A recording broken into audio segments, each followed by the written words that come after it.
میں اور لغت میں اس کی جو تشریحات کی گئی اس کی 5-6 بلکہ 7 تک جاتی ہیں ڈیفینیشن صرف صوفی کی.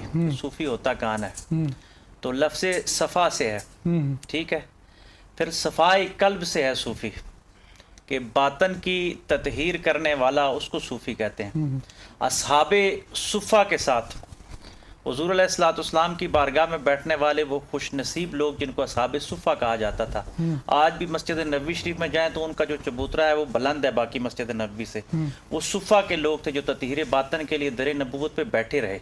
پھر صف سے مطلب ہے کہ ڈسپلن والے، ایک لائن میں لگے رہنے والے.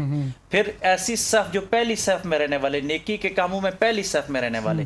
یہ سب اس کی لغوی تعریفیں کی گئی. پھر اصطلاح میں آتے ہیں تو جو تزکیہ نفس اور تطہیر باطن کا کام کرتے ہیں. دیکھیں شریعت پہ تو سب عمل کرتے ہیں، لیکن یہ خلوص اپنی زندگی میں لے کے آتے ہیں اور خلوص آگے پھیلاتے ہیں، کیونکہ اعمال کا دار و مدار جو ہے وہ نیت پہ ہے. اور ہمارا اسلام جو ہے یہ اعمال گنتا نہیں بلکہ اسلام تولتا ہے. اور صوفی کہتا ہے خلوص پیدا کرو، عمل تھوڑا ہو خلوص والا ہو، جب وہ تولا جائے تو سبحان اللہ. اور